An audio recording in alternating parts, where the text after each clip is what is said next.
kalau gini, Anda kalau bekerja, saya, Anda, kita bekerja, kan dapat gaji ya?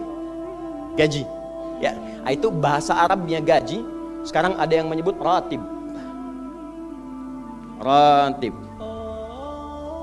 Pokoknya disebut ujrah. Pokoknya yang harus dibayar. Makanya kalau Anda ke Timur Tengah itu naik taksi, ada tulisan atasnya taksi ujrah. Ya, bukan punya si ujrah. Nanti kalau ke Mekah naik taksinya punya si ujrah, si ujrah punya banyak taksi. Ya, bukan. Itu taksi bayar, bukan gratis, bukan free. Jadi begitu Anda keluar menggunakan jasanya, bayar, berikan pokok dari jasa yang telah dia kerjakan. Perhatikan baik-baik, teman-teman sekalian. Ketika Anda bekerja dalam urusan dunia, Anda mendapatkan ujrah. Nih bayar 10 dinar, 10.000 rupiah, sekian, sekian, sekian. Ketika Anda kerjakan untuk misi akhirat supaya bekal untuk pulang, bukankah 10 juta ditabung, tabung, bikin rumah kan? Beli pakaian yang elok, beli kendaraan. Sama persis Anda sholat itu diberikan juga bayarannya, diberikan juga pokok pemberiannya. Anda puasa diberikan pokoknya, baca Al-Quran dikasih bayarannya. Namanya pahala. Dalam bahasa Al-Quran disebut ajrun namanya. Dunia ujrah, akhirat ajrun. Lahum ajrun ghairu mamnun. Ajrun. Berapa ukurannya? Minimal 10. Turun Quran surah ke-6 ayat 160. Ya, kita keluarkan supaya terukur. Ya. Setiap pekerjaan dunia menjadi nilai akhirat punya poin. Pekerjaannya disebut hasanah namanya. Ya. Amal solehnya disebut hasanah. Siapa yang mengerjakan di dunia pekerjaan punya nilai akhirat, amal soleh namanya hasanah. Setiap hasanah punya poin 10. Man jaa bil hasanati falahu asyru amthaliha. Siapa yang mengerjakan perbuatan di dunia dan punya nilai akhirat, bekerja dikerjakan karena Allah mencari yang halal. Tuliskan poinnya. Salat, tuliskan poinnya. Setiap pekerjaan 10.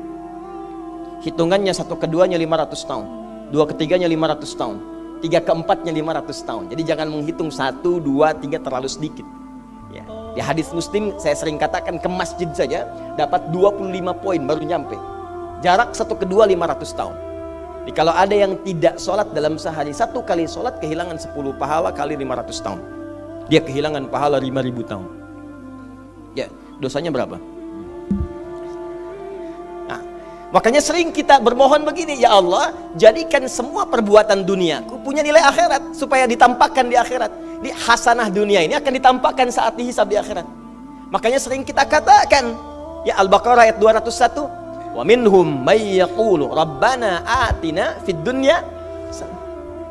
Ya Allah, jadikan semua kegiatan duniaku hasanah. Namaku sudah hasanah ya Allah. Tapi perbuatanku belum tentu. Ya sudah suami namanya Hasan, ya istri hasanah, anaknya Husna, ya kan? Yang laki-laki Husain, tuh. Semua kumpul, tapi kalau pekerjaannya tidak demikian menjadi amal soleh, nggak terkumpul ini. Ya, dan akhirat pun nampakkan lagi hasanahnya. Maka diteruskan ayatnya, wa fil akhirati hasanah. Makanya saat di akhirat itu ditampakkan, faman ya'mal mithqala dzarratin khairan yarah. Ya, makanya kalau mau mithqal, yang khairan yarah. Jangan yang syarran yarah.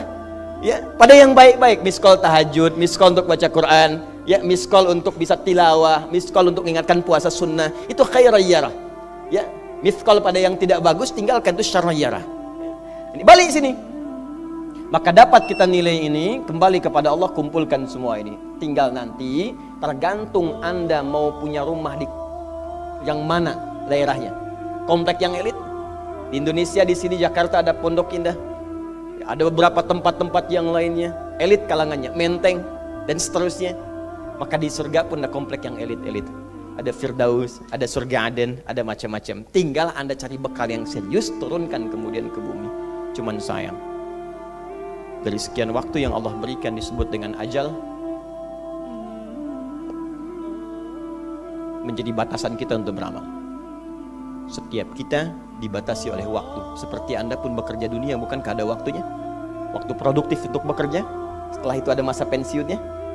Dalam bahasa Arab, sesuatu yang kita kerjakan dengan batas dan setelah hilang batasnya, selesai aktivitasnya, disebut dengan ajal namanya.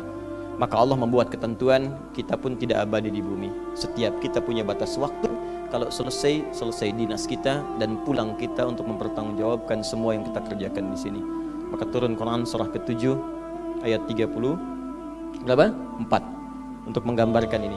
Walikulli ummatin ajal fa idza jaa ajaluhum la yastakhiruna sa'atan wa la yastaqdimun. Setiap umat seluruhnya tanpa kecuali itu pasti punya batas waktu untuk beraktivitas dan selesai pulang.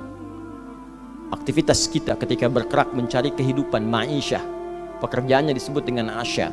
Diingatkan kalau harakat fathah turun ke bawah kasrah artinya selesai harakatnya, hilang pekerjaannya. Dari asya menjadi isya. Setiap hari diingatkan kita dengan sholat isya. Hei, seaktif-aktifnya Anda, sesibuk-sibuknya akan selesai semua itu. Dan semua kita akan pulang. Bukankah setelah isya kita terpejam? Itu kan latihan. Makanya dalam doa saat akan tidur jadi disebutkan bisikallahumma amutu wa ahya. Ada riwayat lain ahya wa amut. Riwayat populernya amutu wa ahya. Mungkin malam ini saya pulang, saya meninggal. Makanya saat kita bangun dari tidur kita ucapkan alhamdulillahilladzi ahyana ba'dama. Ada maknya, sementara aja. Satu saat mungkin pulang. Kita nggak tahu di bagian mana yang tidur itu mengakhiri kehidupan kita saat kita pulang. Karena itu serius. Ada saatnya kita pulang. Nah teman-teman, ternyata sudah tahu akan pulang pun masih ada yang tidak memanfaatkan waktu dengan baik. Tanyakan pada setiap manusia ya, dari detik ini, dimulai dengan diri kita manusia kan? Tanyakan pada diri kita, Anda wafat tidak? Anda pulang tidak? Anda meninggal tidak? Kalau sadar pulang, maka cari bekal yang baik. Berarti Allah benar kan? Kata Allah setiap kita akan wafat. Kullu nafsin dha'iqatul maut. Setiap yang punya jiwa meninggal. Bahkan dikasih informasi jelas kok. Yang bawa maut disebutkan namanya malakul maut. Quran surah 32 ayat ke-11. Qul yatawaffakum malakul mautil ladzi wukkila bikum. Disebutkan. Bayangkan ya, kurang jelas apa lagi? Disebutkan punya waktu namanya ajal, akan wafat disebutkan, yang bawa wafat kematiannya disebutkan malaikatnya. Cara wafatnya disebutkan. Quran surah 89 ayat 27 sampai 30. Ya ayyatuhan nafsul mutmainnah, itu yang tenang, yang dahsyat dipukulin malaikat juga ada. Ya, Quran surah 8 ayat 50 itu ada sambil dipukulin malaikat. Ya. Maaf teman-teman sekalian, ini sudah jelas semuanya. Jadi aneh manusia itu. Sudah tahu akan meninggal, tahu ada kenikmatan, ada siksaan, tahu ada surga, ada neraka, tahu ada kenikmatan kubur, ada siksa kubur. Kenapa masih main-main juga? Kenapa nggak dimanfaatkan? Dan dia tahu ada yang menyolatkan, ada yang disolatkan. Apa nggak sempat terfikir ketika Anda wafat siapa yang menyolatkan? Bukankah yang paling indah yang menyolatkan orang yang selama ini kita rawat? Anak yang pernah dikandung, diberikan ASI, dirawat-rawat. Anda menyiapkan apa gitu? Kita menyiapkan apa? Sayang-sayang investasi keluar banyak ketika wafat gak bisa berlaku apapun. Bahkan ada yang sebelum wafat pun sudah dibuang dari keluarganya. Waliyadzubillah. Nah, sekarang dari sekian kegiatan aktivitas kita, berapa yang sudah punya nilai di mata Allah menjadi amal saleh? Sekarang kita ukur. Ya, sekarang kita ukur. Pelan-pelan sebentar ya. Ini rata-rata usia berapa tahun? Oh baik, 40 tahun ke atas ya. Ya. Walaupun atasnya mungkin agak banyak, atas gitu ya, bagian. Nggak apa-apa. Fokus sini ya, edisi kali ini fokus saja. Biarkan saya yang datang, terangkan, tulis, hapus ya. Antum simak aja lah, simak, tulis dengan baik, mau ketawa-ketawa, sudah masuk surga, alhamdulillah. Udah cukup dengan amin, lihat dulu. Ini saya sering sampaikan, ini kita kasih batas standar di Al-Quran aja lah, 40 tahun misalnya. Ya, standar keseriusan beraktivitas. Ya, lihat sini. Konon dalam sebuah penelitian sederhana, manusia itu kalau dihitung-hitung aktivitasnya setengah dari usianya, itu umumnya walau tidak semuanya teralokasikan untuk tidur, beristirahat, tidur. Dari mulai lahir, bayi kecil tidur, dewasa beraktivitas, tidur siang, tidur malam, tidur macam-macam, tidur kecapean, tidur ngantuk, tidur lelah, tidur segala rupa, tidur. Setengah dari usia. Jadi kalau 40 tahun, tidurnya berapa tahun? 20 tahun. Baik. Sisanya beraktivitas, ya. Nah itu berapa tahun? 20 tahun. Jadi di sini kalau kita hitung, ya kalau beriman, alhamdulillah kita sholatnya, puasanya, baca Qurannya, tapi juga kerjanya, tertawanya, candanya, macam-macamnya 20 tahun.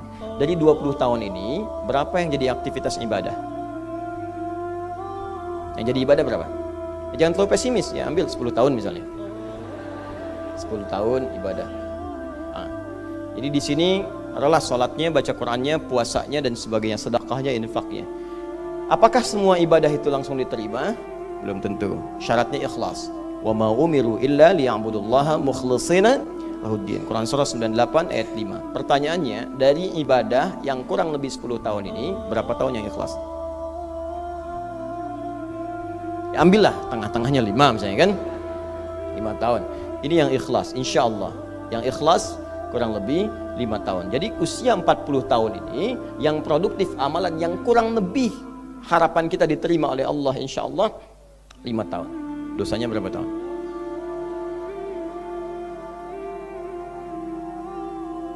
Dan masih bisa tertawa.